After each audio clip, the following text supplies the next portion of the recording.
Good evening, folks. This is Ron Tyler with the Emergency Management Associates.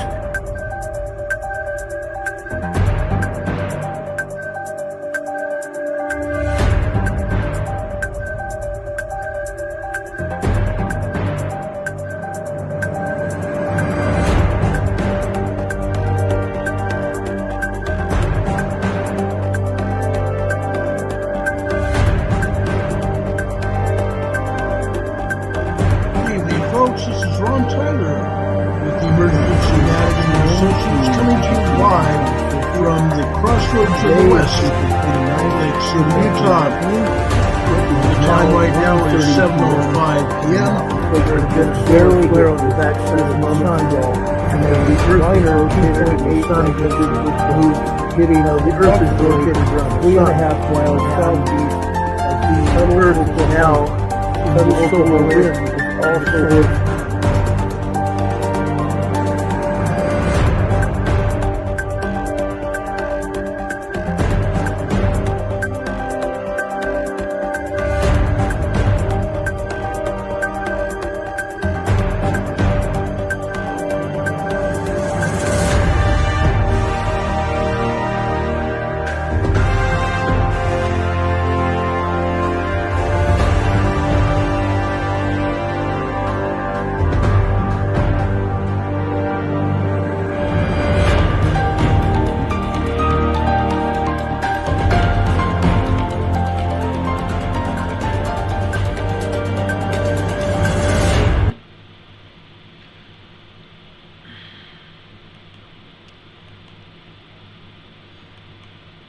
Good morning, good afternoon, good evening, wherever you might be on this planet of ours. Welcome to Emergency Management Associates, coming to you from the Area Command, 392 miles west of Kitty Hawk Beach, North Carolina. Or actually, yeah, we're west of Kitty Hawk Beach, North Carolina. Sorry about that. Had a brain passage. I hope you're having a wonderful day. Please, folks, tune in here. And also, please hit the thumbs up button if you enjoy what we're doing. As we've been doing for quite some time, we're going to start off with the national anthem, and just prior to that, the Pledge of Allegiance. Will everybody please rise?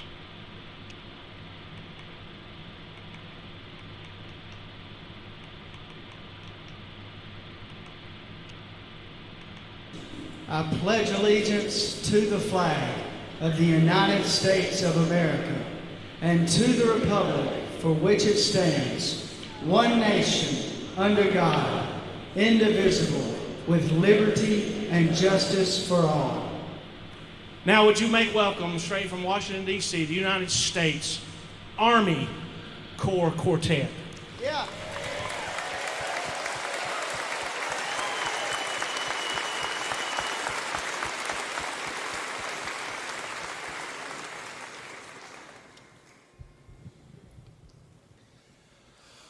Oh, say, can you see by the dawn's early light what so proudly we hailed at the twilight's last gleaming, whose broad stripes and bright stars through the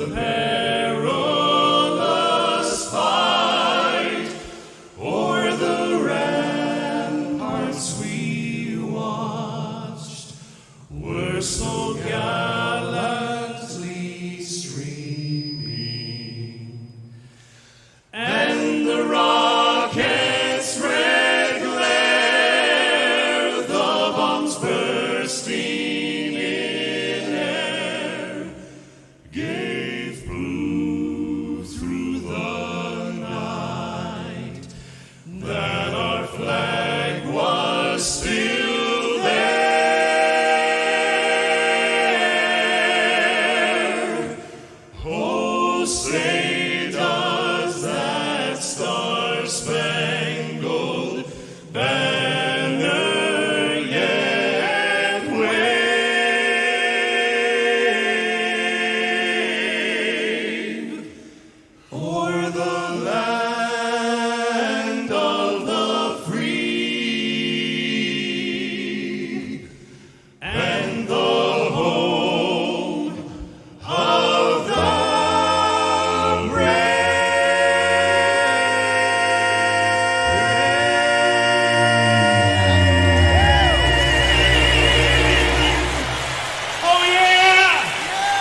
America's finest, the United States military.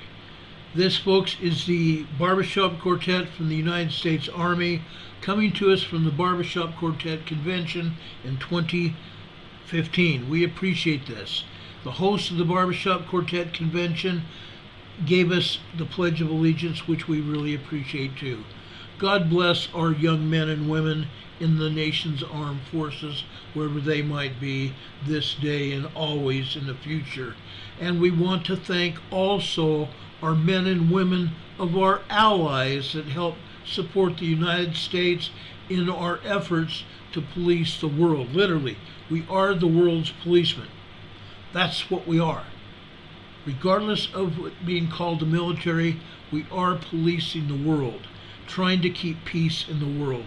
God bless all of you in the United States, wherever you might be, and also our men and women of our allies. Thank you very much for your service. May you all return home to your families in safety when your tours of duty end.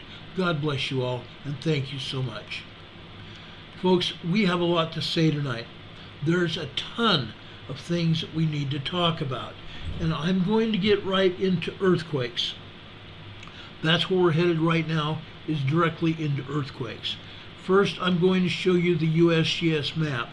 We're going to talk about this first. This was our topic of conversation last night. Folks, this was a big deal. This was a huge deal. Okay? For those of you that watched us last night, folks, this was a big deal last night.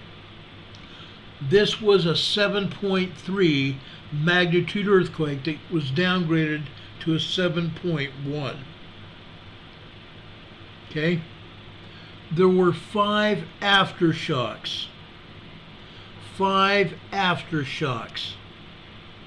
Now, in the past, and I'm talking over a month ago and going backwards in our history, for the past 4 years, the European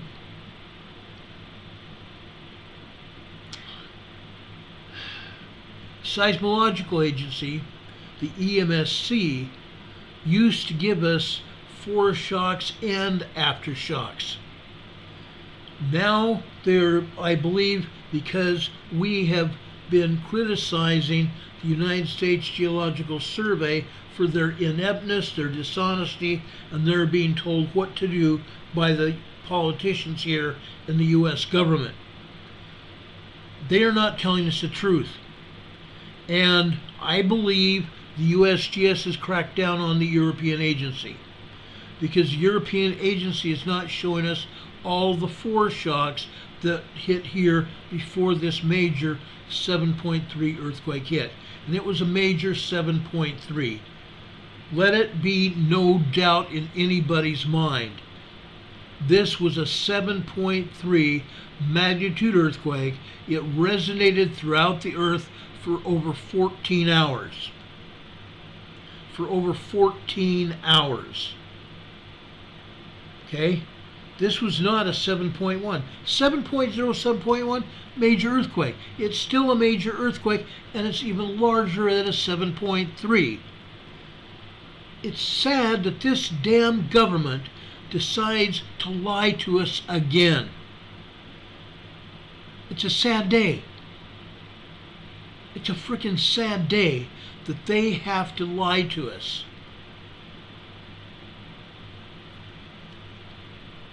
A 7.3 magnitude earthquake is 20 times larger than the 7.1. Yes, it's out in the ocean. As I have stated before, the Kermadec Islands are unoccupied islands over here in the Pacific north of New Zealand. They're unoccupied by anything other than birds. There are no humans here. The only way human scientists can get in here is during high tide. That's the only way they can get into the islands, is during high tide. Because there are so many volcanic rocks jutting out and around the islands Scientists can't get in under anything less than high tide. It has to be high tide, or their boats end up crushing on the rocks and sinking. Nobody's living here. It's birds. And yes, I can only imagine what it felt like for the birds to feel not just one, but two major earthquakes, a 7.3 and a 7.2. It wasn't just one, it was two of them. We documented that for you last night.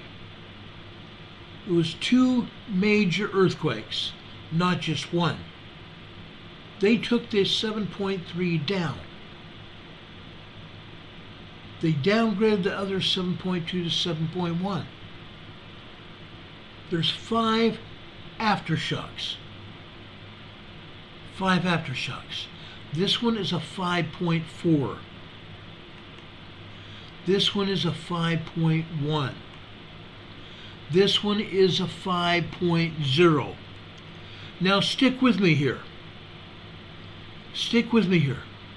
This one right here is a 4.9, 5.0. They downgraded this to a 4.9. This one out here to the northeast. This is also a 4.9, 5.0 earthquake. Okay, these are aftershocks. Menacing Muskrat is back with us in the chat tonight, and I appreciate you being here. He is asking, she is asking, is that where that volcano blew up a few years back? No, there is no volcano here. Well, let me take that back. There is a volcano here, however, it has been dormant for tens of thousands of years. The islands here did not come about except by volcanic action. Okay? This is not where a volcano erupted a few years back. Okay? The only thing here is bird inhabited islands. That's all. There is no volcano here. The nearest volcano, folks, is down here. It's down here. This is in the North Island of New Zealand. This is Taupo Lake. Taupo Lake. Beneath the lake, beneath the water, is Taupo Volcano. It's a very large super volcano here in New Zealand, and they're getting hit as well. A couple months ago, scientists were believing that this was getting ready to erupt. They even issued a yellow pre-eruption advisory because there were so many earthquakes and microquakes going off around and inside this volcano that they believed it was going to erupt. And there's just as many now. There's just as many now. It's incredible, guys. There are all kinds of earthquakes all over New Zealand. North and South Islands here. North and South Islands. Just about a week ago, over here in Christchurch, New Zealand, there was a 5.1 earthquake here. And it rattled some nerves. It rattled a lot of nerves. Fortunately, nobody was hurt and nobody was killed. Yes, there were some buildings that were damaged. A large 5.0 to 5.9 earthquakes can hurt and kill people. Nobody was injured and nobody was killed by this 5.1 earthquake. But this island down here to the south still is getting hit with 2.3s, 3.5s, 3.7 earthquakes. And even down here to the southwest, this is called South Park. South Park International Park, or not international, but South Park National Park here in New Zealand. and it gets hit with earthquakes. Why? It's a craton edge here. This is the craton edge. There is an earthquake fault going directly through this. Okay, you can see it here. The fault continues south here. It continues past Macquarie Island that also gets hit with 5s and 6s, even this year. Okay? But New Zealand got hit over here in the Kermadec Islands. Now, they're not showing any earthquakes in Fiji and up in Tonga, but there are. There are. Okay? They're not showing any earthquakes in Vanuatu, in the Solomon Islands, in the Loyalty Islands. They're not showing any. They're showing just a moderate earthquake here. And they just upped it to 5.0. It was a 4.9. This is a 5.0 here in Papua New Guinea. This is a fairly shallow quake of 55 kilometers deep. Okay? Then, over here in Mindanao Island, Philippines, just off the coast of Mindanao Island, Philippines. Okay? Just off the coast here, just west, northwest of Mindanao Island, Philippines, we have another 5.0 here. And off to the east coast, right here along the shoreline, we got hit with a moderate 4.5. This is 77 kilometers deep. The 5.0 is 9.6 kilometers deep. Both very shallow earthquakes. Now, we're going to go south here. Look at what we have to show you here in Indonesia. Very few quakes at all. Actually, none right here. The only quake we have, or quakes we have here, is off Sumatra. Sumatra Island, New Zealand. Sumatra Island, Indonesia. This is a 4.8 here, 62 kilometers deep. Now, we did have a good-sized earthquake here this afternoon. Okay? This, folks, was a large earthquake. This was a major earthquake. Okay? This came out first as a 6.9, and now they've raised it up to another 7.1 earthquake. They've upgraded this to a 7.1 major earthquake. So this is the second, actually the third, because we had those two other major quakes in the Kermadec Islands north of New Zealand.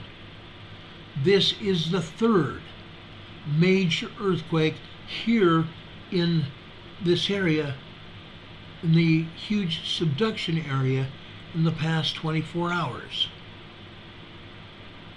The third major earthquake here in the huge subduction area in 24 hours.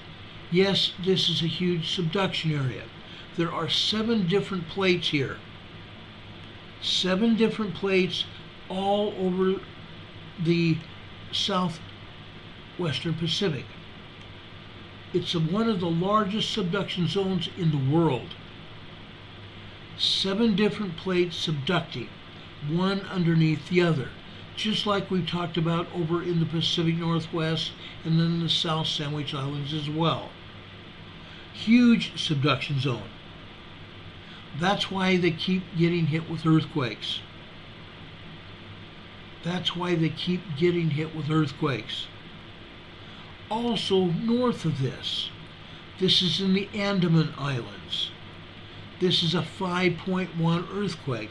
Now they're saying USGS has pinpointed this as 280 kilometers south-southeast of Port Blair, India. Sorry, USGS, why are you lying? And it's not quite a lie even. They ought to pinpoint it where it's at.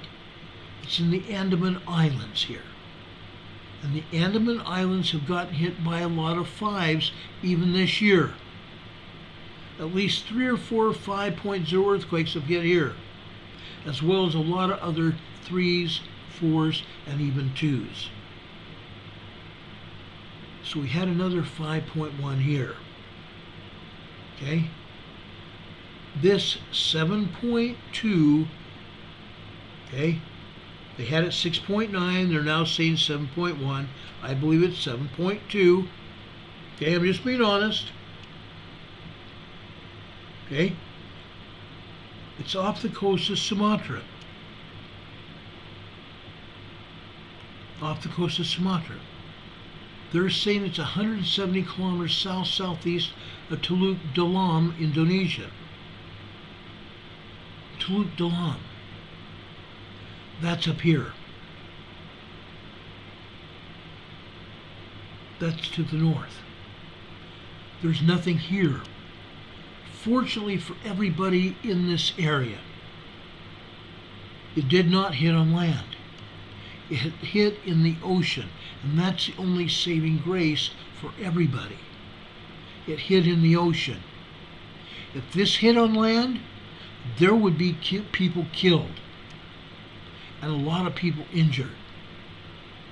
7.0 plus earthquakes kill and injure and destroy property. The only saving grace, like I said, is it's sitting out here in the Indian Ocean.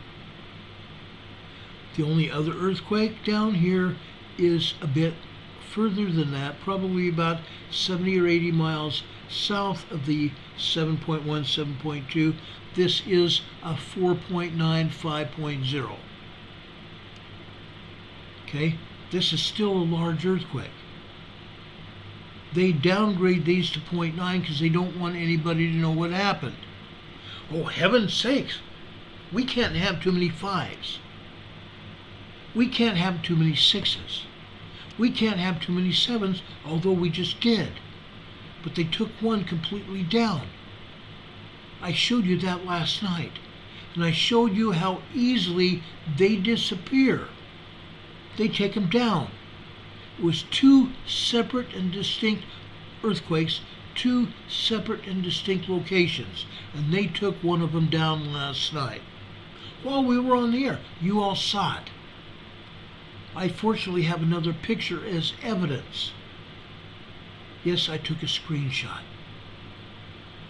I always make sure we have the information, because this agency will deny it. Okay? And yes, this 4.9, 5.0 was an aftershock of this 7.1, 7.2 earthquake. Major earthquakes. So now we've had 3 major earthquakes over here in the southwestern Pacific. I believe more are coming. Now, before I leave these earthquakes, we're not done talking about earthquakes yet, but before I leave this area, why do you think we have these earthquakes? Why do you think we have these earthquakes? One of the biggest reasons is because we had that big solar flare, that CME. Now folks, to be honest with you, to be completely honest with you, that was a G4/G5 solar flare, CME. But the plasma radiation coming from that solar flare was a KP8. That's what made it so big. That's what made it so dangerous. And we are still seeing the after effects today. Yes, it hit the atmosphere of the Earth late last night, just before midnight Eastern Time. The radios started crackling. It interrupted air-to-ground communication between airliners and control towers. It interrupted satellite communications between satellites and Earth. It interrupted communication, voice and data communication with the International Space Station and NASA and Russia. As I stated before, the astronauts on board the International Space Station have an area of the space station that is specially shielded from plasma radiation in space. Any time that NASA and NOAA decide it's too dangerous for the astronauts to be in one place or another inside the space station or doing EVAs, extravehicular activity outside the space station, if they see something coming, they notify the astronauts to get inside the space station. There are two parts of the space station that are specially protected. One is the airlock where the astronauts enter and exit the space station. That's specially shielded as well. And there's one other inner portion of the space station that is especially shielded as well, that can protect our astronauts. Okay? And that's where they were last night. But it's not just the airliners, it's not just spacecraft that are being interrupted. Police, fire department, and paramedic units are also experiencing radio interruptions, as well as ham radios. Ham radio communications. It's all over the earth. It's not just here in the United States. I put information out on my Facebook page. I turned off all my computer equipment last night, shut it down. I did not want to have any loss of my equipment because of an electrical short coming from a CME. So I shut everything down in here in my office. The only thing I kept is my phone. I could replace my phone, but I can't replace my phone. I've got a lot of data and pictures on it I don't want to lose. But I thought if there's anything I have to replace, I can replace my phone. Fortunately, I didn't have to do that. But again, this was only a G4, G5 storm. But folks, it goes even further than that. Okay? It goes a lot further than that. Let me show you something. I want to show you some pictures. And yes, I should have downloaded them to the broadcast software so I could show them to you live on the air. But I'm still going to show you those pictures live here. It's just going to be from my device. And I'm even experiencing some delays here with my phone. Okay? I'm experiencing delays with my phone. Go figure.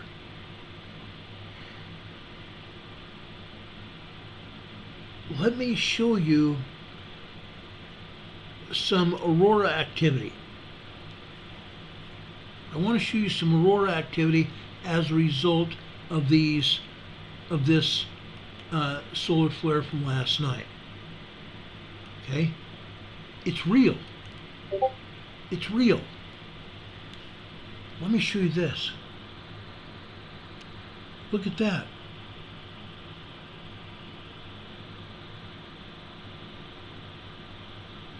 This is from northern Idaho. Northern Idaho.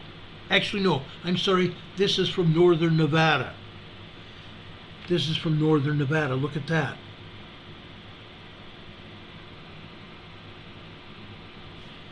Northern Nevada. Look at this.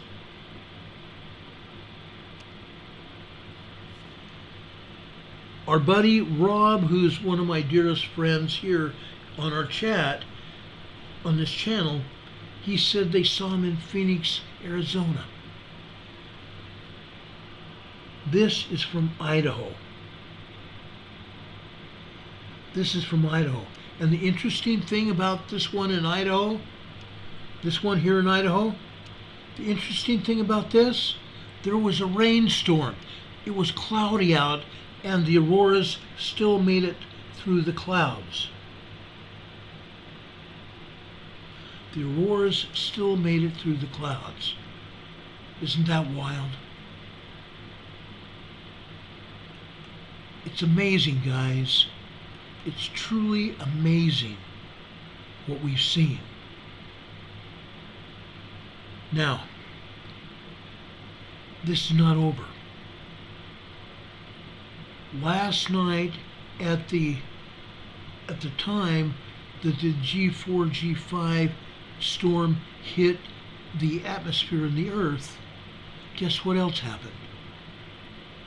We had an M-class flare launch out from the sun. We had another M-class flare launch out from the sun. Unreal, guys. Completely unreal. I did not expect it. This M-class is not as dangerous as this G4, G5 class storm that hit the atmosphere last night. It might have a KP index of 3 or 4, just not 8. So that's what's going on. Okay? Menacing Muskrat says, in 1938, actually she's asking a question. In 1938, the auroras were so bright it was said that Hitler could read his newspaper from them. Is this going to be as strong as those ones? I don't think this was as strong as that. But in the future it could be. I don't know. Rob gave me a link to the auroras in Phoenix. I've had some issues here today. I haven't been able to bring up that link yet, but I will. And I will broadcast that information to you. You deserve to see it. Sweet Tooth says she's going to be back in a short while. Thanks. We appreciate it. Please come back soon. We appreciate you being here. Ruth St. John is here saying, what have I missed? Number one, we talked about another major earthquake that happened since that one last night. And there's going to be more. There's going to be more. As we stated to you last night, the solar flares, when they hit, when the solar flare radiation, the plasma radiation hits the earth, it heats up the plates, doesn't it? Heating up the plates heats up all that gunk and grime at the bottom of the plate, where the plates are held together, doesn't it? It heats up all that gunk and grime, all the biological material, all the dirt, the sand, and other stuff that's down there. It heats it up. It turns it into a greasy, oily substance, which makes it easier for the plates to move. It makes it much easier for the plates to move. And that's what happened last night. I believe it's still going to happen. I do not believe that we're done with these major earthquakes. And that brings up another question or statement from me. What else is going to happen? What else have we been talking about for the past almost 2 weeks? We've been talking to you about a large, actually not even a large anymore. I don't believe it's going to be a large.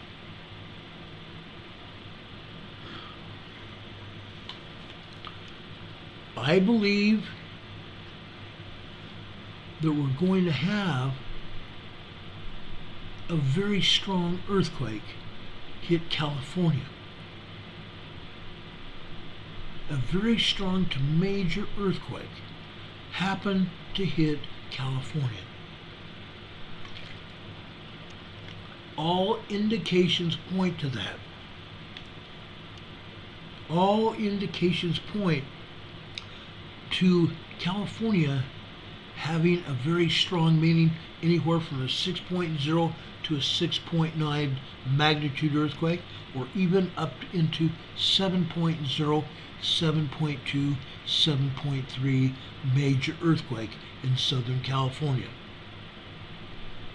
We've shown you seismic activity that's been building in Southern California, San Diego and Los Angeles area, and as well as over east in the Imperial County, meaning south, well, actually not even south, that area around the Salton Sea, northeast, south and west. That whole area of the Imperial Valley is ready. We see every day anywhere from 100 to 150 earthquakes hitting the Imperial Valley. On just that one seismogram alone coming from Calipatria, it shows at least 100 to 150 earthquakes a day. Just on that one seismogram. If we add up all the other seismographic activity, guess what? It's probably closer to 200 earthquakes around the Salton Sea. Add in the other 25 earthquakes in San Diego County, now we're talking 200 earthquakes in Southern California. If we add in all the earthquakes in Los Angeles area and out in the Orange County area and even San Bernardino County, guess what? Now we're talking about 500 earthquakes. 500 earthquakes in Southern California alone. Southern California alone. And I will bet your bottom dollar, my bottom dollar, that San Francisco has the same issue. San Francisco has the same issue, although USGS will never admit to it. They never will. The only thing USGS shows us is only that information that they believe that they have to impart to us, and that's all. Because what I keep finding and what is not on the USGS map suggests to me and to all of you that I've shown it to is that they can't be trusted to tell us exactly what's going on. Hell, they cannot even be trusted to show the seismograms around the volcanoes.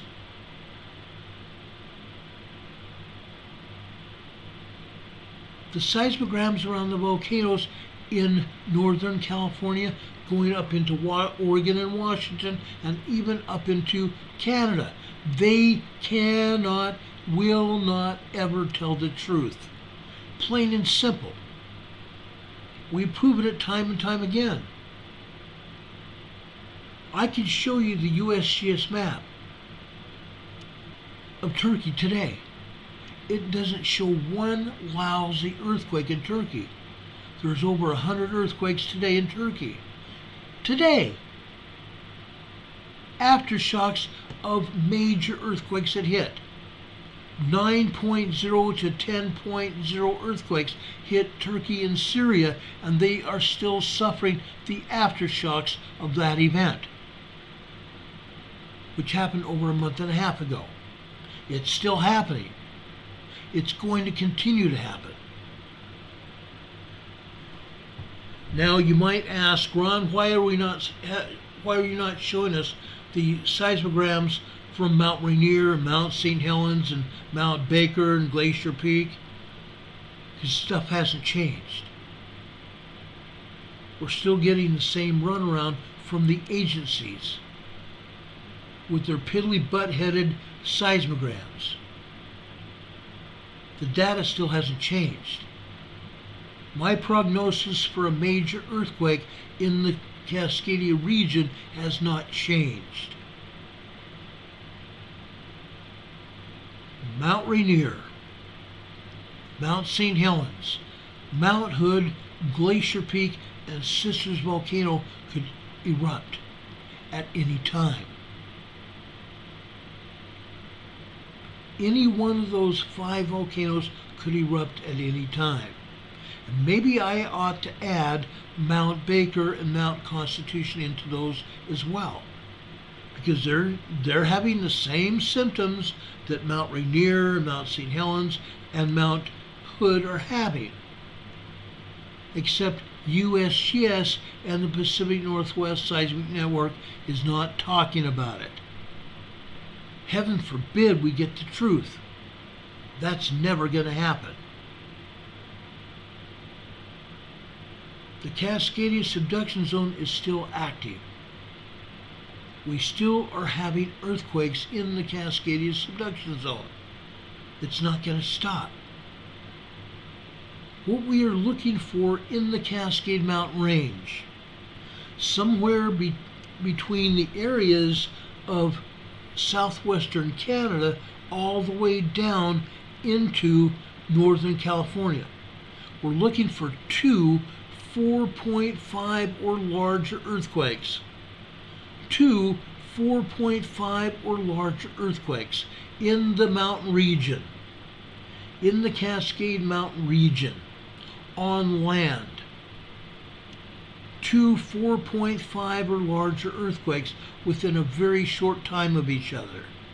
When that happens, that is going to signal that we might have a week or so left before the Cascadia megathrust earthquake happens.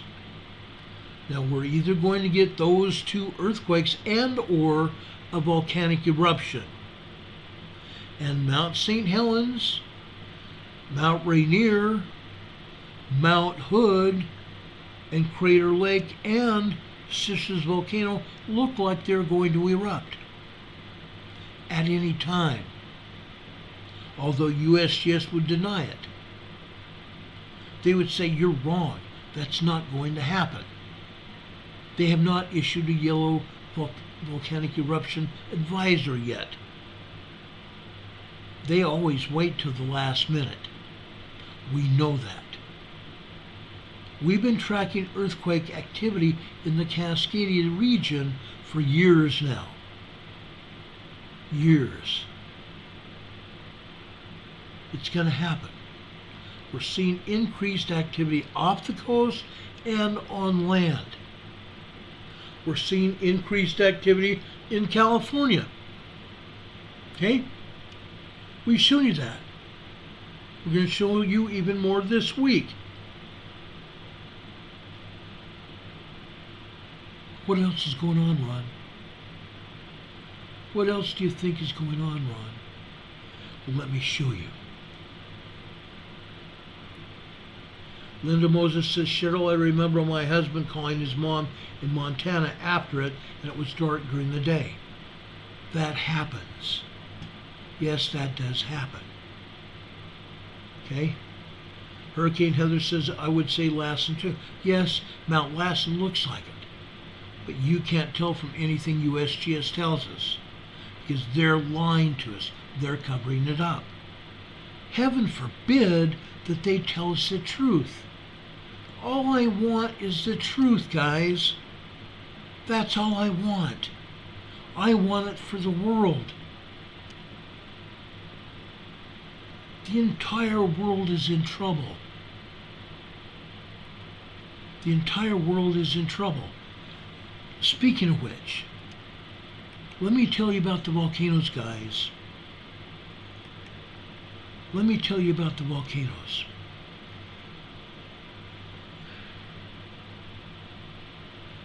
We have typically discussed the volcanoes in Mexico, Central America, and South America.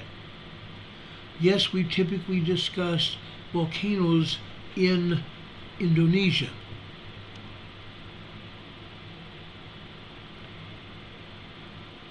There's a lot more going on than that.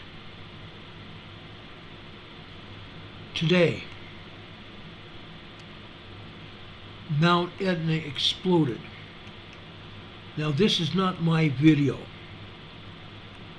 Now, I'm not going to play the sound here because there's music in there, and they'll ding me for a copyright violation. But I want you to see this.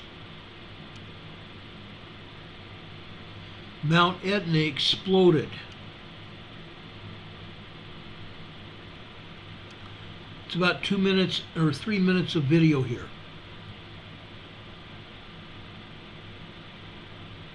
Mount Etna exploded. There is molten lava flowing down the flanks of the volcano. You can see the ash clouds billowing from the volcano here. The white and gray ash clouds. And there's also toxic gases coming up from the volcano. CO2 and sulfuric acid clouds. You notice this gentleman, a scientist, hiking up the side of Mount Etna? He's got special equipment on. It's got to be hot out there. The lava itself are thousands of degrees hot. Look at the molten lava coming down the slopes of Mount Etna. It's caused houses to burst into flames. Last year when Mount Etna erupted, the military there in Italy and Sicily area took a bomb and blew up the side of the volcano to divert the lava from the towns and villages. Look what's happening.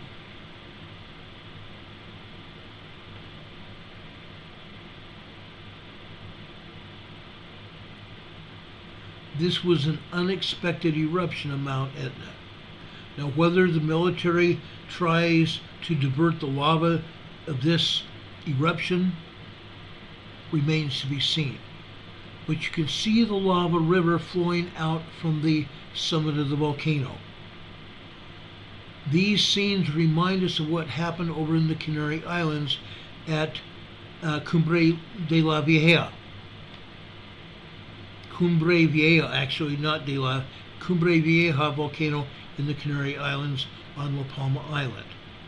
The same kind of scenes we saw there are happening here at Mount Etna today. Look at that.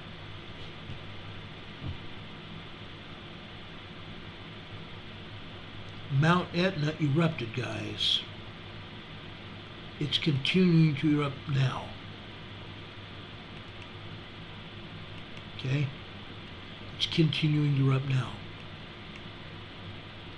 Also, in Costa Rica, we talked about this last night. This happened yesterday. Rincon de la Vieja in Costa Rica erupted. Okay? Erupted up to about 12,000 feet high. They were not expecting this eruption either. Scientists were looking at Nevado de Ruiz in Colombia. Nevado de Ruiz still has not erupted yet. It erupted last year, but they believe that Nevado de Ruiz was going to erupt, so they were not even paying attention to this eruption yesterday over here in Costa Rica. Rincon de la Vieja in Costa Rica erupted yesterday. Now, with that said, I have information about a lot of other volcanoes that also erupted. I'm going to bring up the USGS map again for a minute to show you some of the other locations where these eruptions have taken place. Okay? Over here in Indonesia, Semeru volcano in East Java erupted. Explosive activity continues. Semeru volcano in East Java erupted up to 14,000 feet, 4,300 meters high, flight level 140. And the ash and the toxic cloud are moving at approximately 5 knots in a westerly direction. The ash cloud and the toxic gas clouds are moving in a westerly direction. Now, one other volcano up north, and I'm going to bounce around here a little bit, okay? Katmai volcano over here in the Alaska Peninsula also erupted, okay? The Anchorage Volcanic Observatory warned about a volcanic ash plume that rose up to an estimated 6,000 feet high, flight level 060. And you can go over to Volcano Discovery to get a full report of every one of these volcanic eruptions. I'm just giving you information here tonight to let you know what's going on. Now let's go down here to Mexico. Down here, southeast of Mexico City. Southeast of Mexico City, we have Popocatépetl volcano in southeastern Mexico. It's been erupting for a very long time. Today it erupted up to 26,000 feet high, 7,900 meters high, flight level 260.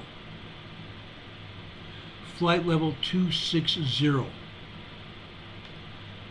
South of there, south of Mexico in Guatemala, San Dieguito volcano also erupted. There were reports of intermittent emissions from San Dieguito volcano, volcanic ash plumes. Also over there in Guatemala, Fuego volcano has been erupting for quite some time as well. Fuego erupted up to 15,000 feet today, 4,600 meters. Flight level 150. We go down to South America. We go down to South America. Over here in Colombia, okay, we talked about Nevado de Ruiz.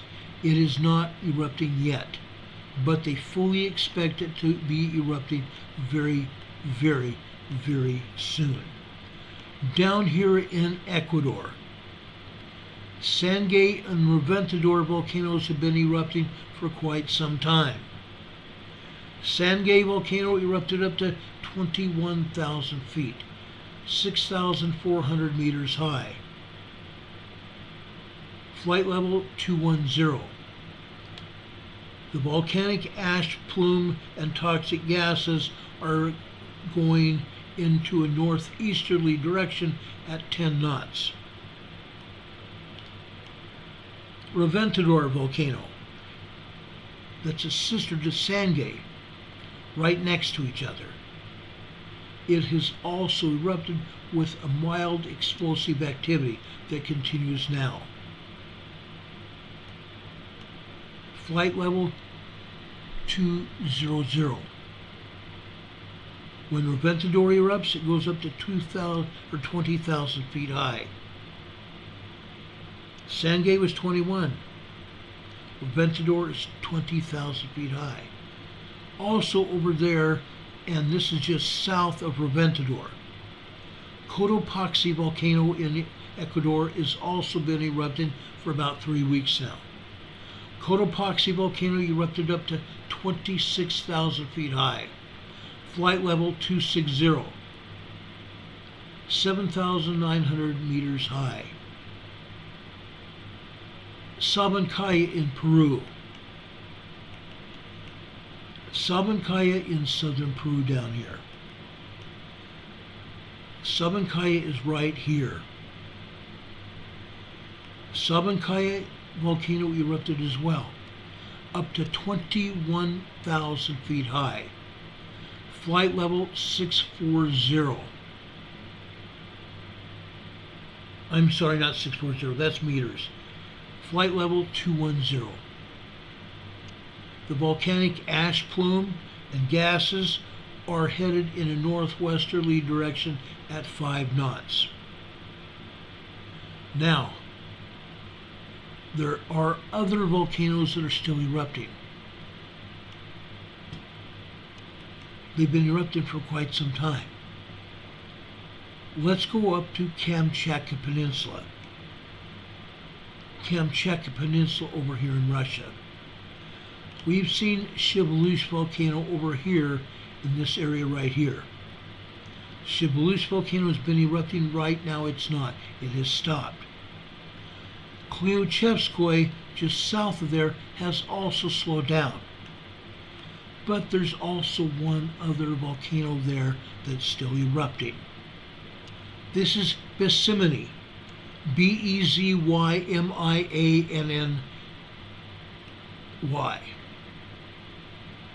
It's also been erupting.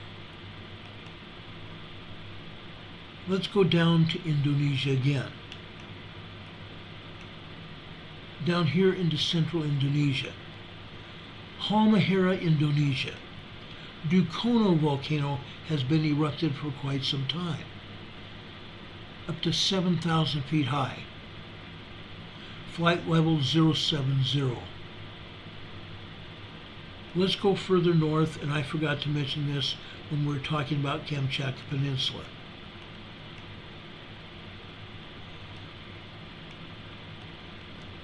Aveyah volcano is right over here. It's just south of the Kamchatka Peninsula. This is Aveyah volcano here. Aveyah volcano has been erupting on and off for quite some time. Flight level 050, 5,000 feet high. Over in Antarctica, let me zoom out here and take you down to Antarctica here. Down here into Antarctica, and I don't know exactly where this is. It's Mount Erebus, Erebus, Mount Erebus here in Antarctica. It's an active lava lake in a summit crater. It's also been erupting. Also in Ethiopia in Africa. Over here in Africa. Erta Ali Donakil Depression. It's a southern pit crater remains active, and it has been erupting. Again, Etna started erupting today. Also, I wanted, and I should have told you about this. I can't believe it. I forgot to talk about this when I was down here near Halmahera, Indonesia. Okay, I talked to you about Dukono. Well, guess what? There's one other volcano here as well. It's called Mount Ibu. Ibu volcano in Halmahera, Indonesia has also been erupting. Also over here in Indonesia, we have Karangetang. Karangetang also has been erupting over here. We've talked about Mount Etna. We have not talked a lot about this one as of late. Okay? Let's go over here between Sumatra and Java, Indonesia. What do you think I'm trying to get to here? This is Krakatau volcano. Krakatau is in the Sunda Strait here, between Sumatra and Java, Indonesia. It's also been erupting. Okay? Also over in the Sunda Islands of Indonesia, Luotolo volcano has been erupting off and on. Also, while I was over in South and Central America, I can't believe I'm bouncing around this way. I thought I had stuff pretty much covered. But over here in Nicaragua, over here in Nicaragua, we have Messiah Volcano, M-S-A-Y-A, Messiah Volcano. Minor ashfall has been reported today. Merapi Volcano in central Java, Indonesia. Merapi Volcano has been erupting off and on. As I told you about Colombia, scientists are over there watching and waiting for Nevado de Ruiz to erupt there. They're looking for it. They're expecting it. Okay? Now, I pretty much told you about everything except one other volcano. One other volcano. Let's go over to Japan. Just south of the main islands of Japan, we have a volcano right down here. Okay? This volcano is called Sakurajima. I'm sorry, not Sakurajima. This is Sulawesi-Jima. Sulawesi-Jima here. This has been erupting off and on as well. One other volcano, guys, that I want to tell you about. Okay, this is up in Kyushu. Up in Kyushu up here. Okay, this is Sakurajima. Okay, Sakurajima. It's also been erupting off and on. We haven't had a real huge eruption since March 2nd, but it is off and on. Okay, so that's what's going on. We've got a lot of volcanoes. I believe we mentioned 26 volcanoes. 26 volcanoes erupting off and on now. Now, why am I mentioning that? Okay, we've shown you a lot of earthquakes tonight. Not as many earthquakes as, well, actually more earthquakes than USGS shows. Because with every eruption of a volcano, we usually have a 5.0 earthquake associated with that eruption. And yet, USGS is not showing us that, are they? Heaven forbid they don't. Heaven forbid they don't. They will never be honest with us.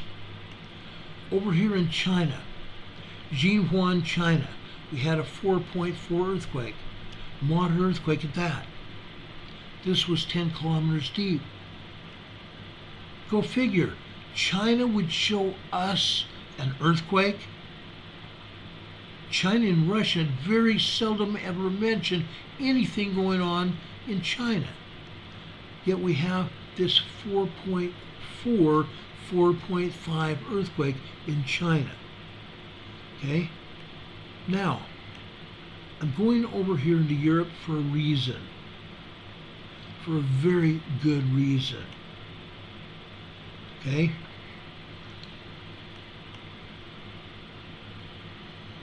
And it pains me to be talking about it. It really pains me to be talking about it. We have over 100 earthquakes here in northeastern Turkey going over into Syria. And yet not one of them is mentioned by the USGS. Over 100 earthquakes. Most of these are 4s, 3s, and 2s still hitting here in this area. These are all aftershocks of that major earthquake that I told you about over a month ago. A 9.0, 10.0 earthquake hit this region, destroying towns up and down that entire area.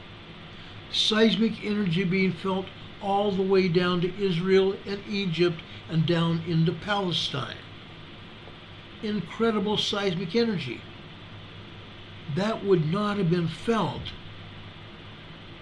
over the entire region like that if it was only a 6.8 that USGS said it was. Again, the agency lies, don't they? They can't be trusted. The politicians can be less trusted because the politicians are telling the agency to lie. Oh, don't tell anybody anything. Don't tell anybody anything. It's unreal, guys. It's unreal. May Edwards is back here. May Edwards, thank you for being here. I just looked at the chat. You're here, and we appreciate it. She says she loves the mods here. I love our mods. We have the best mods in the business. Honestly. We have the best mods in the business. Now, before I get rid of this map, over here in Iceland, there are 12 earthquakes up here. None of them are being even mentioned. There's some earthquakes up to the north of Iceland, and there's some earthquakes over here in south central Iceland, and there's even some earthquakes over here. Why? Because there are volcanoes over here. That's why. Okay? And there's something else. Did you guys know that the North Atlantic plate cuts straight through the middle of Iceland? That's the other reason we have earthquakes here. Most of these other earthquakes here are nothing more than ones. Tremors. Tremors. Tremors. Iceland's getting off lucky.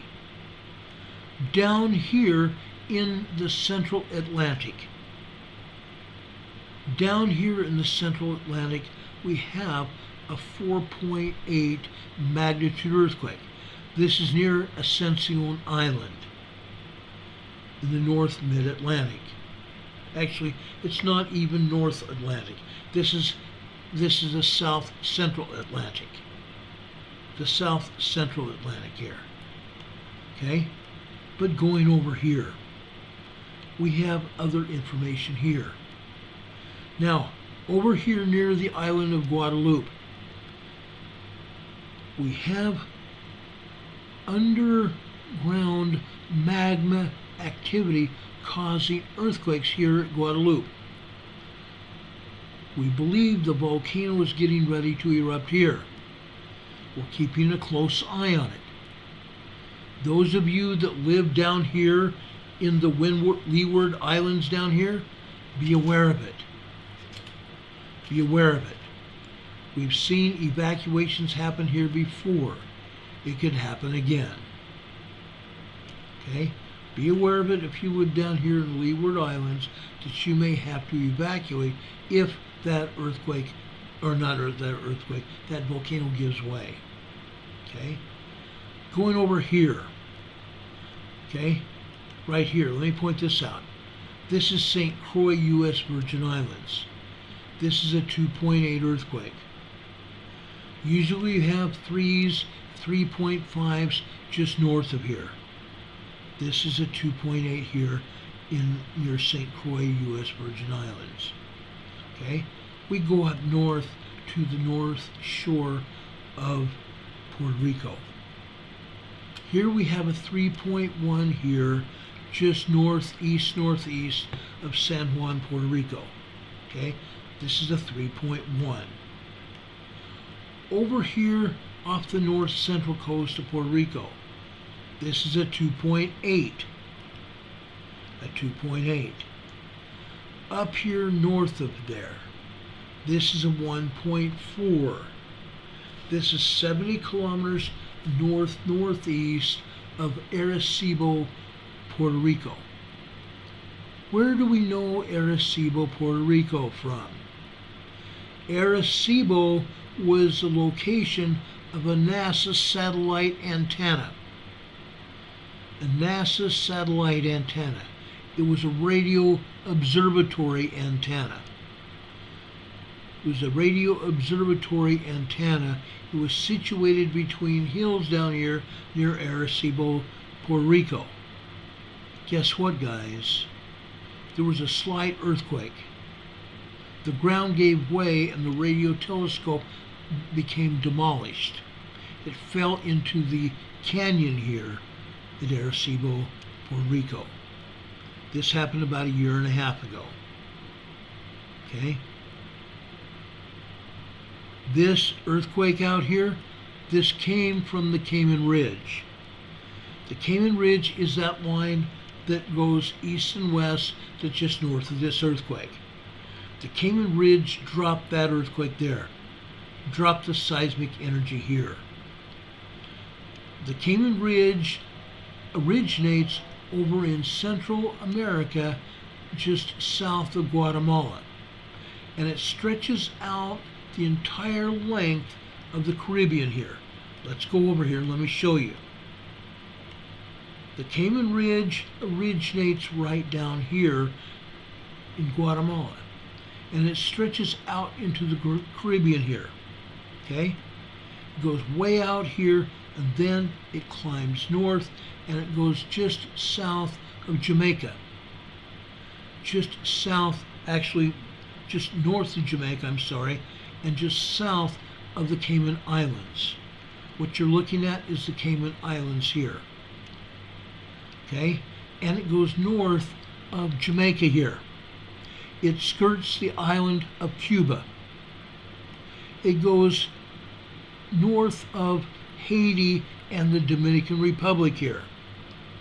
It continues eastbound just over the north side of Puerto Rico. And by the way, folks, this earthquake right here, this is north of the Mona Strait. The Mona Strait. The Mona Strait is the body of water between the Dominican Republic and Puerto Rico. The Cayman Ridge dropped this earthquake as well. This is a 3.0 magnitude earthquake, a small earthquake. Okay? Then the Cayman Ridge continues. It continues north and east of the U.S. and British Virgin Islands. Then it starts turning into a southerly direction here. It goes just east of the Leeward Islands here, and it continues south. It goes south here into the Atlantic, then it takes a westerly turn and goes into Venezuela right here. Well, we have this earthquake here. This is a 4.6 moderate earthquake here. 93.9, 94 kilometers deep. That's still a fairly shallow earthquake. 94 kilometers deep. Now, 94 kilometers could be down in the asthenosphere. Down into the asthenosphere. Now, where is the asthenosphere? The crust of the earth, ladies and gentlemen, is ranging from between 39 kilometers deep, excuse me, not kilometers, 39 miles deep to 69 miles deep. Okay? This was 93 kilometers deep. Okay? This earthquake could, by all actuality, be down in the asthenosphere beneath the crust that we walk on. Be just past the crust of the earth that we walk on. In other words, it could be down in the asthenosphere, which is where the plastic magma is flowing.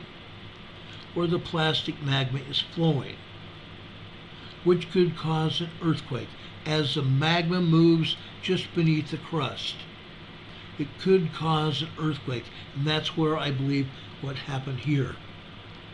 Okay? That's what I believe happened right here. Let's go back to Puerto Rico. We have a few more things to discuss about Puerto Rico. Okay? Down here in the southwestern part of Puerto Rico, what do we have happening here? Does anybody know? Right down here in southwestern Puerto Rico. Folks, 3.5 years ago, December 28th and December 30th, 3.5 years ago, we had an agency affiliated with the U.S. and world governments. We have an agency that is affiliated with the United States and the world governments. Okay? It's called this here. I'm not going to put this name verbally into the program. It's not going to be uttered by my lips audibly. Please do not record this in the chat. Don't put this name in the chat. Okay? Menacing Muskrat is asking, is there an instrument that monitors underwater volcanoes besides the buoys? No, there is not. They do not have, the agencies do not have the money to put seismographs on the ocean floor at this time. The only seismographs that are on the ocean floor at this time are off the coast of Oregon. 3 years ago, the University of Oregon was gifted some money, and they spent that money putting 55 seismographs out at sea just off the coast of Oregon. They are supposed to be monitoring earthquakes off the coast of Oregon affiliated with the Cascadia earthquakes. But so far, they have not come forth and given us that information. I would hope they would, but so far they have not. And that's the only seismographs that I know of on the ocean floor. It would be great to have seismographs on the ocean floor everywhere, but unfortunately they don't do that. Anyway, getting back here to Puerto Rico. 3.5 years ago, that agency that I showed you lit off 3 facilities worldwide. One was in Norway. One was in Russia. And one was in northwestern Australia. They powered those facilities up. They triangulated southwestern Puerto Rico. They created on December 28th an 8.0 magnitude earthquake here. It destroyed businesses. It destroyed property of all kinds. It destroyed homes. And it killed 2 people. 2 days later, they started up again and triangulated southwestern Puerto Rico again. That earthquake was an 8.4 magnitude earthquake. A major earthquake, both of them. It killed a lot of people.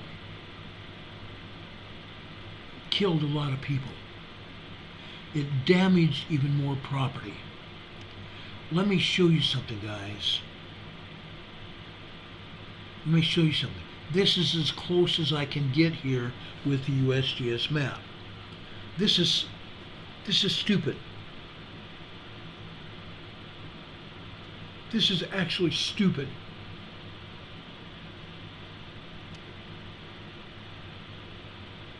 Just a second. I can get closer on my device here. I want to show you this because it actually is very important for all of us. Because this could happen to any one of us, guys. It could happen with any one of us. You need to see that there are people living here.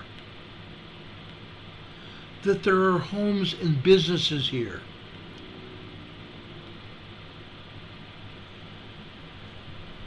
Look here, guys. Look at this area that I have here on the USGS map. This is what it looks like zoomed into. And I could even get closer. I could show you individual homes and businesses in this area. Okay? Now on December 28th, there was an 8.4 magnitude earthquake that hit this area again. Again, guys. This is no joke. They hit it again. And USGS just cut me off here. Hold on a second. I want to bring this map back up.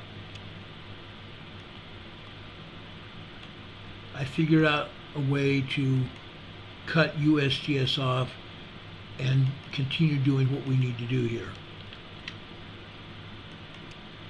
Okay? On December 28th, there was another 8.4 magnitude earthquake. What happened here? What do you think happened? When that earthquake hit, guys, some more people were killed. More homes were destroyed. More businesses were destroyed as well. I have a friend there, Dominic. Dominic works for the Puerto Rican Police Agency. He's a captain with the Puerto Rican Police Agency. He lives down here in Guanica, Puerto Rico. I was on the air with him. I was on the air on the phone with him one night when a 3.5 magnitude earthquake hit. I was on Messenger with him. His walls vibrated, and I saw it. His curtains and blinds in his kitchen moved like crazy when that 3.5 magnitude earthquake hit. And I believe it might have been even larger than what they were saying it was. This earthquake that I'm showing you here is a 2.8 minor earthquake. This is 5 kilometers, 2.5 miles southwest of Guanica, Puerto Rico. Southwest of Guanica, Puerto Rico. This is a 2.7 minor earthquake in that same area. Down here, just south of Puerto Rico here. This again is in the southern Mona Strait. This is a 2.6 magnitude earthquake. Right here, this is a 2.4 magnitude earthquake. This is 6 kilometers west-south. They say it's 6 kilometers west-southwest of Guanica, Puerto Rico. But again, USGS can't get their head out of their butts. This is not west-southwest of anywhere. This is northwest of Guanica, Puerto Rico, guys. This is a 2.4 earthquake. We can go over here. This whole area is being affected still today by earthquakes as a result of what that agency did. Let's go up here to the north. This is a 3.1 earthquake.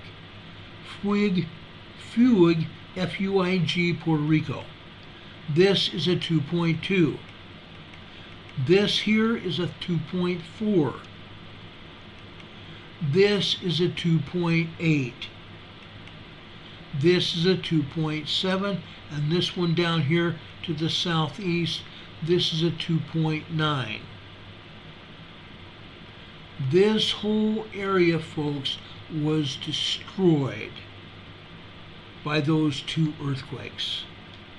Yes, there were still buildings that were left standing, but they had just gone through a hurricane here as well. Do you remember that? Hurricane Maria here? It came in the same time as another natural event happened. Right up here, northwest of northern Puerto Rico here. A 6.3 earthquake hit right here. The same night that Hurricane Maria hit the southern part of Puerto Rico. Between Hurricane Maria and this 6.3 earthquake that hit here northwest of Puerto Rico, it devastated Puerto Rico. It shut down their power grid. Completely shut down the power grid in Puerto Rico. And folks, it's not just that. The hurricane destroyed homes. It destroyed businesses. It killed people. And because of the corruption on this island, yes, this is a United States territory, but there is a massive amount of corruption here. Their power grid was not readily restored. The United States government sent money here to Puerto Rico, but the governor and a lot of her people stole the money. A lot of food was brought in by FEMA, food and emergency supplies. Guess what they did here? My buddy Dominic and his police forces found various sheds and storage areas all around Puerto Rico, and they recovered some $2 million worth of food and water that was sent here by the United States government to aid the people after the hurricane. And yet some of the water had just, prior to the police finding it, was thrown out open in the field and destroyed. So the people were not able to get benefit from that. And yet we're still getting hit with earthquakes in this region as a result of that agency that I told you about. Aftershocks of an 8.0 and an 8.4 magnitude earthquake that hit 3 years ago, over 3 years ago. There's one earthquake we haven't talked about, and it's over here to the northeast. This is a 3.1 off the shore of northeastern Puerto Rico. Okay, that's a lot of information I've showed you tonight. I'm hoping to get hold of Dominic again and reestablishing contact with him. One other place that I want to talk about, okay? This is up here in New York, okay? Adams City, New York. This is the third earthquake that we've had in this area in the last week. This is a 1.8 tremor here. The others have been 2s, 2.6, 2.7, and 2.8. Magnitude earthquakes hit in Adams County, New York. Okay? Continues to get hit. Why? This is the top part of the craton, the North American craton, the Eastern Continental Divide. That's why that earthquake, or these earthquakes, continue to happen in these regions. Okay? It's on the edge of the craton. One other earthquake that's hit here, just off the coast of South America here. This is in the Galapagos Triple Junction area. Let's zoom in here and I'll show you something. Look at this. We told you about there's a triple junction just off the coast of Northern California. There is. This is another one here. This is in the Galapagos Triple Junction region. The San Andreas Fault. The north, or actually I think it's called the southeastern region fault zone here. And this other fault zone, I believe this might also be the San Andreas, but I don't think so. It goes down here into the Pacific. But the San Andreas Fault here, okay, coming all the way down here, and the Cocos Plate as well. This is the triple junction. All right? Does anybody have any questions?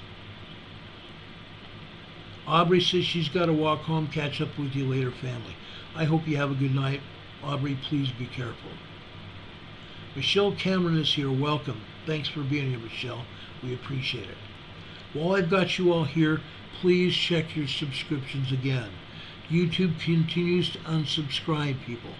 Please check your subscriptions. If you're not subscribed, please do so. When you subscribe, you'll also see a bell icon a bell icon in the middle of a circle.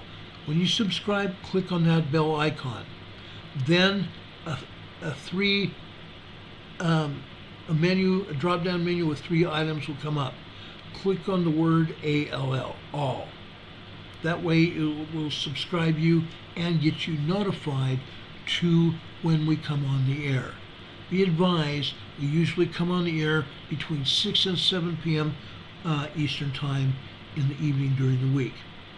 On Sundays, we do a Sunday school class just after 12 noon Eastern Time on Sunday, called Come Follow Me, the Savior Said. We've been doing this Sunday school class now for probably close to 3 years. I was asked to do that Sunday school class just about the time the pandemic set in, and I've been teaching that Sunday school class ever since.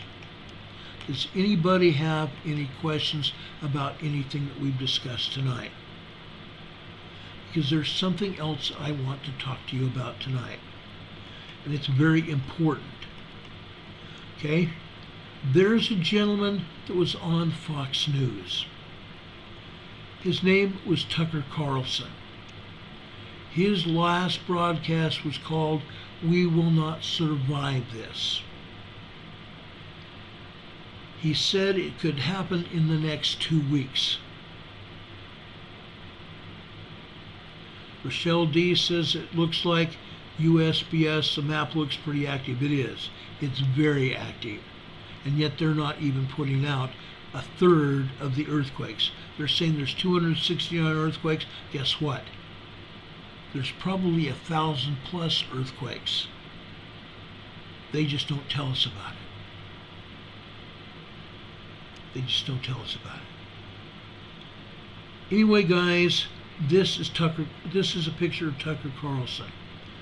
Tucker Carlson was thrown off Fox News Friday night by Fox News executives.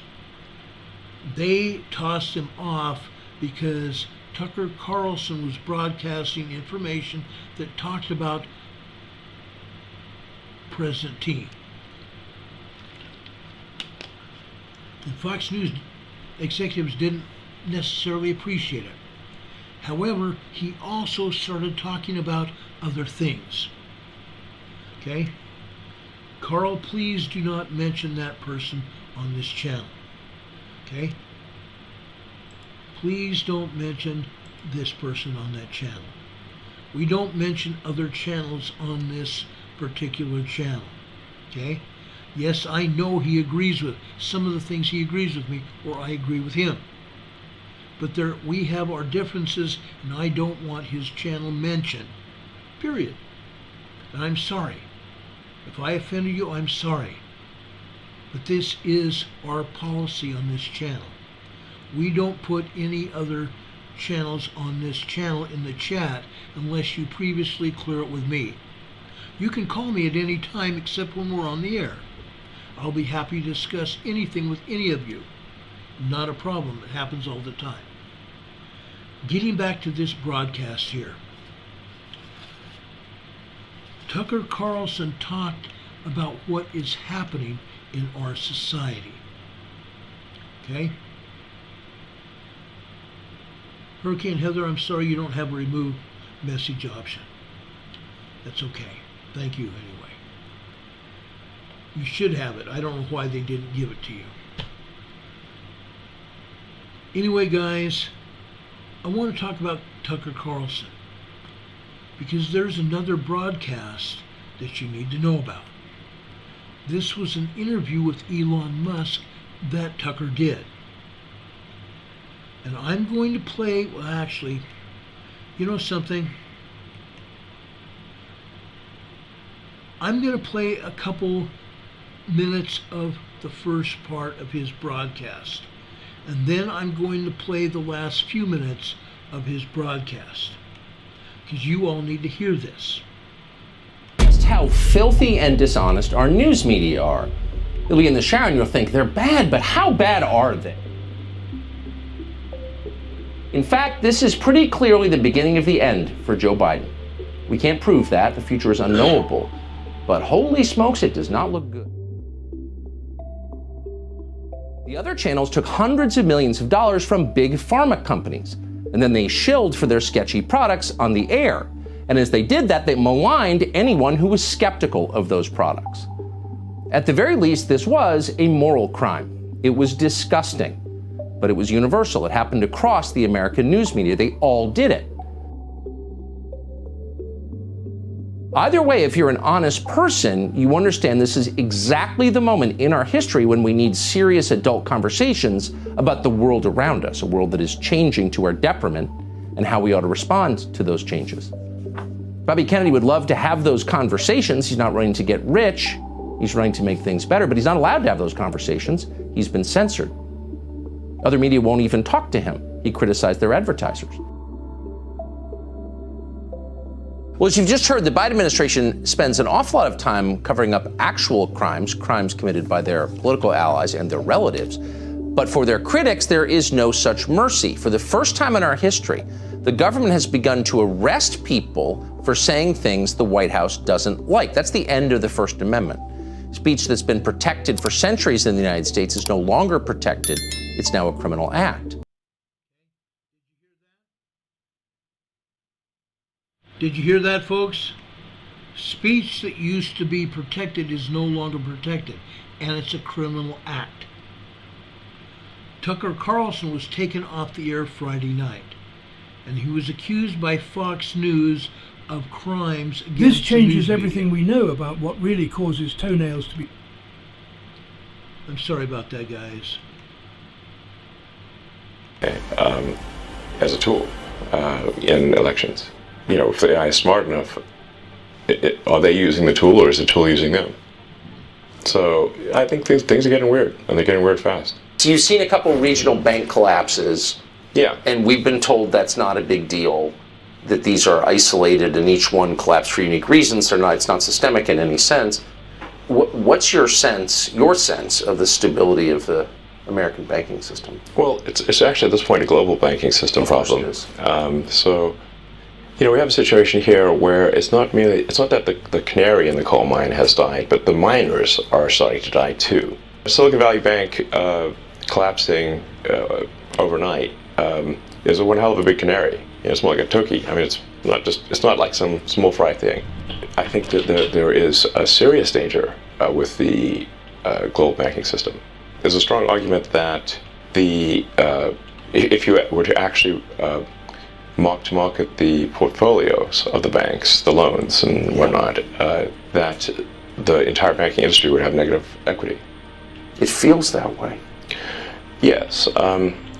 So if you look at, say, commercial real estate like offices and whatnot, the whole work-from-home thing has substantially reduced office usage in cities around the world. You know, I think San Francisco is at 40% off. And San Francisco is like an extreme example, but I think it's on 40% vacancy. Even New York has. I think almost all cities at this point have record vacancies in commercial real estate. But the commercial real estate used to be something that was a grade A asset. If a bank had commercial real estate holdings, those would be considered the highest security, some of the safest assets you could have. Now that is not the case anymore. One company after another is canceling their leases or not renewing their leases, or if they go bankrupt, there's nothing for the bank who owns that real estate to go after because they're previously strong company now dead. What do you go after at that point? We really haven't seen the commercial real estate shoe drop. That's more like an anvil, not a shoe. So the stuff we've seen thus far actually hasn't even. It's only slightly real estate portfolio degradation, but that will become a very serious thing later this year, in my view.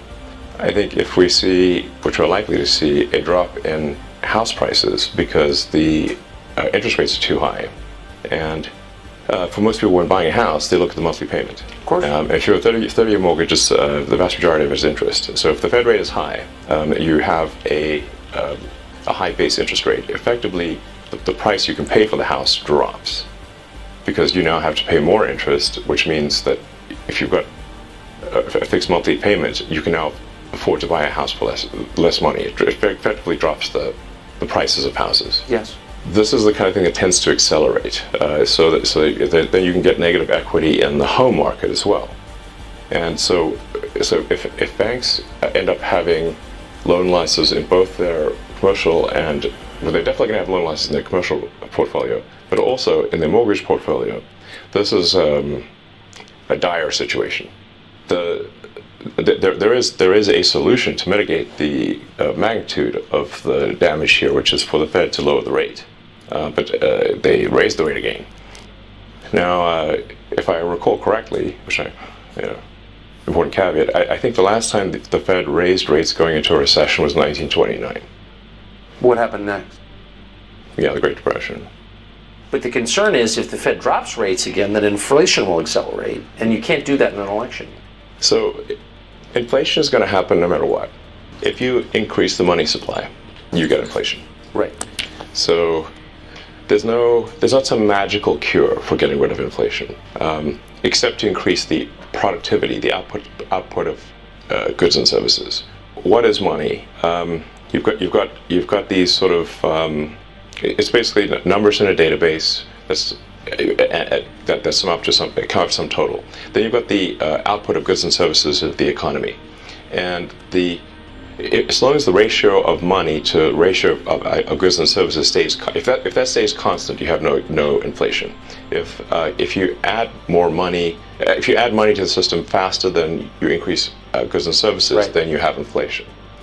So all of these COVID sort of stimulus bills were not paid for. They just generated more currency. More money was created because the federal government, the checks always pass. Unless you hit a debt limit, which there's probably going to be some debt limit crisis later this year. But provided you haven't hit the debt limit, the federal government, unlike state governments or city governments or individuals, can simply issue more money, and that's what they did.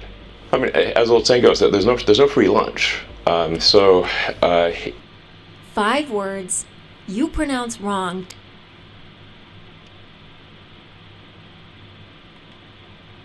Issue massive amounts of money without negative consequences. Why don't we just take that to the limit, make everyone a trillionaire?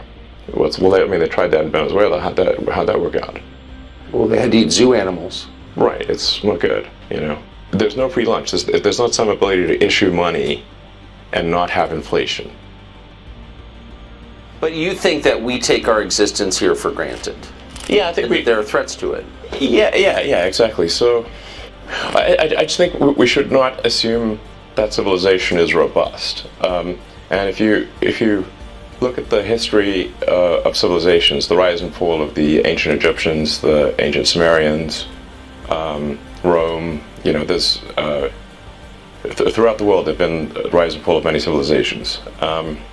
So there's an arc, there's sort of a life cycle arc to civilizations, just as there is to individual humans. Yes. And I think we just want to make sure that we have civilization go onward and upward. That's, for example, why I'm concerned about decreasing birth rates and the fact that, for example, Japan had twice as many deaths last year as births. So that's they're a leading indicator. Can I say, and you've written and talked a lot about this, but can I just ask you to pause just for a parenthetical note? Why is that? I mean, the urge to have sex and to procreate is, after breathing and eating, the most basic urge. Yes. How has it been subverted? Well, it's just in the past we could rely upon simple limbic system rewards Yes. in order to procreate. But once you have birth control and abortions and whatnot, now you can still satisfy the limbic instinct, but not procreate. So we haven't yet evolved to deal with that, because this is all fairly recent, last 50 years or so, for birth control.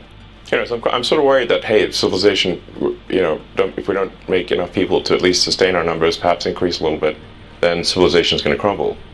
There's the old question of will civilization end with a bang or a whimper? Well, it's currently trying to end with a whimper in adult diapers. Yes. Which is depressing as hell. Okay, did you hear that? It's trying to end with adult diapers. trying to end with adult diapers. The whole conclusion here with Tucker Carlson and Elon Musk. We might be seeing the end of all of our rights within the next 2 weeks. Okay? Now you can go find this video yourself. I don't know how long Fox News is going to continue to have it up. But I found it, you can find it over here. And folks, it is called The Next 2 Weeks. Tucker Carlson, this will affect everyone in 1 to 2 weeks. That's what it's called. It's called In the Elon Musk Zone. Maybe Elon Musk put this out. But it's still Fox News, Tucker Carlson that did it. This could affect everyone in the next 1 to 2 weeks. That's why I'm talking about it. That's why I'm talking about it. I want everyone to know what is going on. Everyone needs to know this. It's time, guys. It is time. We may not have much left here. Rochelle D says, no wonder they took him off. You're right. But they tried to link it. Fox News tried to link it because they got slapped with a court-mandated fine. They paid off about $200 or $300 million in a fine because of a lawsuit. And that lawsuit was because of Fox News allegedly putting out false information about the 2020 November issue. I'm not even going to say the word because this channel or this platform doesn't like me to use it. But that 2020 fiasco led to Tucker Carlson getting fired. You heard him right here. Tucker Carlson never has lied. I have never, in all the time that I've been watching Tucker, never once has he lied to us. He's told everybody the truth. We may not have much longer. Carl Sr. says, we've been prepping for 2 years. Got rice? I hope you have. On this channel, we talk a lot about emergency preparedness, and I'm going to stick to it tomorrow through the rest of this week. We may not have much time left. I want to talk about emergency planning. I still have not gotten through with emergency planning, but I'm only going to cover the highlights of emergency planning, such as the things that you need to be doing in writing your plan. I'm going to talk about emergency supply kits. Emergency supply kits. I'm going to talk about food storage. Food storage and rotating your food storage. I'm going to talk about emergency survival kits. I'm going to talk about water this week. All 5 of those things we're going to discuss this week. I want them on this channel so everybody will have the opportunity to have this information. I had it on my other channel before it was hacked and taken down. I want this information out there so everybody is on the same playing field. So you have the opportunity to be able to somewhat prepare because we may not have much time left. What happened last night could have been a lot worse. I turned off all my computer equipment last night. I didn't want it burned up just in case. No, it was not a big enough solar flare to burn it up. However, last night about midnight, another solar flare that was an M-class flare hit.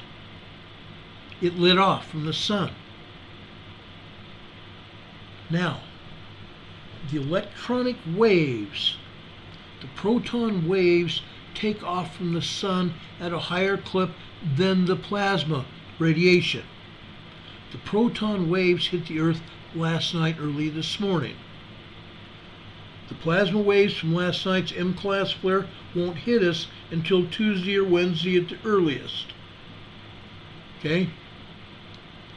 But it's not going to be that big a deal.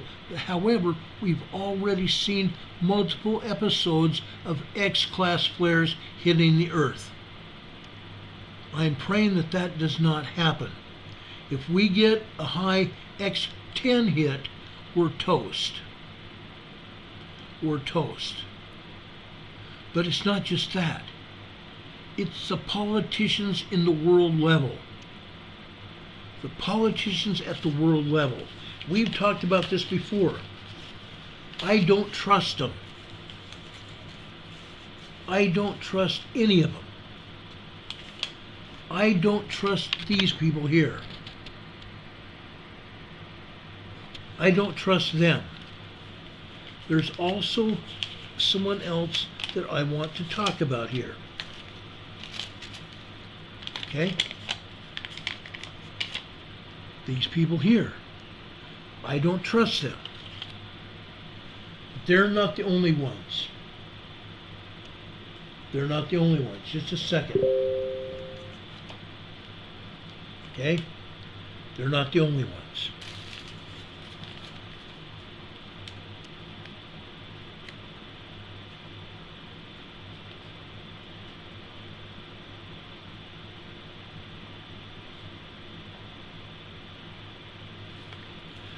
These people here. Okay, I don't trust these people here. They are in collusion with the government of the United States we presently have. They can take us down. They can take us down right now. Okay? Linda Covington says she's watching Fox News now and no Tucker tonight. You will not see Tucker again on Fox News, probably now through forever. It's not going to happen. It's not going to happen. Okay? They're done. Tucker's done. You might find him on Newsmax. That's a possibility. But never again on Fox. And speaking of which, you might get your dose of Hannity, because Hannity could be next. Okay? Hannity could be next. Tony, and one who loves Jesus, says, don't trust any three-letter agency. I agree. Do not trust the three-letter agencies. Ever. Get prepared and do it now. Again, tomorrow night, we're going to be talking about the New Madrid situation. We're going to be talking about Wednesday, the Southern California situation, but I'm only going to spend a short time on it. I'm going to talk about emergency preparedness. Emergency preparedness. Okay? You need to know about emergency preparedness, so we're going to be doing it. Sandra says not watching Fox News anymore. You can watch Hannity. Hannity still doesn't say anything but the truth. But I would watch Hannity, and I would watch the Blaze TV. Glenn Beck and Mark Levin. Glenn Beck and Mark Levin. Okay? Tony says, I saw Tucker and RJK Jr. starting a new news channel. I hope he does. I hope he does. Carl Sr. says, Bannon or bust. Bannon also has a lot of good to say, I've found out. But anyway, guys, it's getting late. I want to get off here so you guys can have a good night. Folks, watch what you're doing. Watch what you're doing and be very careful. Get out of the major banks. Get out of the major banks. Go to credit unions. Also, whenever you have a little bit of extra money, hide it. Hide it.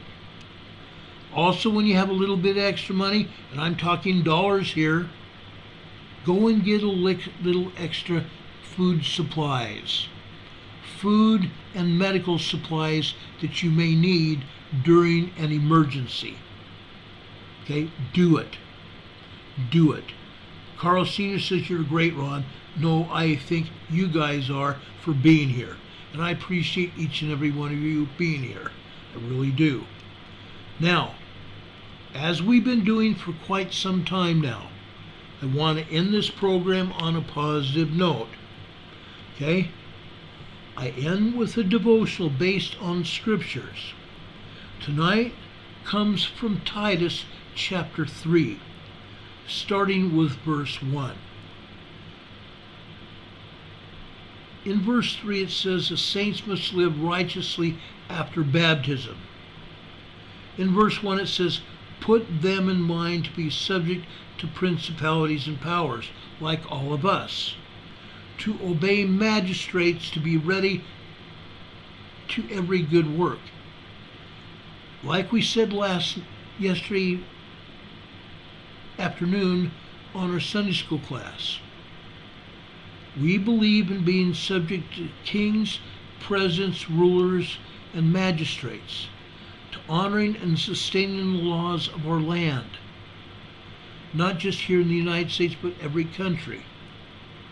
This is not just a United States program. This is an international program. I'm talking to everyone around the world here. Put them in mind to be subject to principalities and powers, to obey magistrates, to be ready to every good work, to speak evil of no man, to be no brawlers, but gentle, shewing all meekness unto all men. For we ourselves also were sometimes foolish, disobedient, deceived, serving divers lusts and pleasures, living in malice and envy, hateful and hating one another. This is the kicker. Verse 4. But after that, the kindness and love of God our Savior toward every man appeared. Let me read that last verse again. But after that, the kindness and love of God our Savior toward man appeared. Maybe I'll go down to verse 5 as well. Not by works of righteousness which we have done, but according to his mercy he saved us, by the washing of regeneration and the renewing of the Holy Ghost. Brethren and sisters, now is the time for all good men to do good works. Now is the time to do whatever we can to make our lives right before the Lord.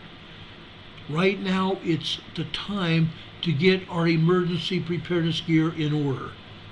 We may not have much longer. Tucker and Elon Musk said it might be 2 weeks. Keep that in mind. Keep that in mind. Stutka Veloskov says keep this date in mind, folks. I agree. Keep this date in mind. Now, guys, I love you. I always have and I always will. I came on this channel 4 years ago. 4 years and almost a month ago. To spread the good work. Spread the good news. I came on this to do earthquakes. To talk about earthquakes and volcanoes, and to talk about emergencies and disasters, which we've been doing. That's not going to stop unless we get shut down again, or, as what happened to Tucker Carlson, free speech ends. Yes, for all intents and purposes, our Constitution of the United States no longer is even effective. Our free speech just got and took off and walked away. This country is ruled by tyrants now. Tyrants and evil men. It's time to pray. It's time to do the things that the Lord would have us do for the right reasons and at the right time, no matter who is watching. Get things together and get things together now. Get things together now. Carl Sr. says use prayer. Stuka says, don't worry, folks, Jesus is on our side. You're right. But we also have to put forth good works. The scriptures say faith without works is dead. Do what you can to get your lives in order. I love you very much. I'm going to do my best to help you. But you also need to do yours. I'm giving you the tools necessary to do what you can do so you can be ready for what is coming. May God be with you this night. Go get some rest. Have a good night, but be vigilant. Get everything together now. If you need to talk to me, send me an email. You have all my contact information. Also, if you want to help support our program, I would greatly appreciate it. It takes a lot of money, I found, to make sure this program works. We pay a good amount for bandwidth to be able to broadcast this without interruption. That has to be paid as well as the other bills to keep this studio open here. I love each and every one of you. That's why we're here. I want to be able to broadcast information that will help you. Things are happening, guys. They truly are. Grace for purposes, put on the full armor of God. I would agree. I would agree. Maybe one of my broadcasts this week will also be putting on the full armor of God and understanding what that means. Maybe that's also something I need to do. But please, folks, I would ask you fervently, please help us support this channel to keep us on the air. I have 2 PayPal locations down below this in the program description. I also have a Venmo location. I've also given you our P.O. Box. P.O. Box 422, Valdese, North Carolina, Valdese, North Carolina. Zip code is 28690. You can send support and put it inside of a card or inside of a letter. Write me a letter. I love to get cards and letters. I rarely even get cards and letters anymore. I love cards and letters. Please send us a card and a letter. We'd appreciate that. If you can, give us support as well. We definitely need it. Now, may God be with you this day and always. May God bless you. May He give you the things you need.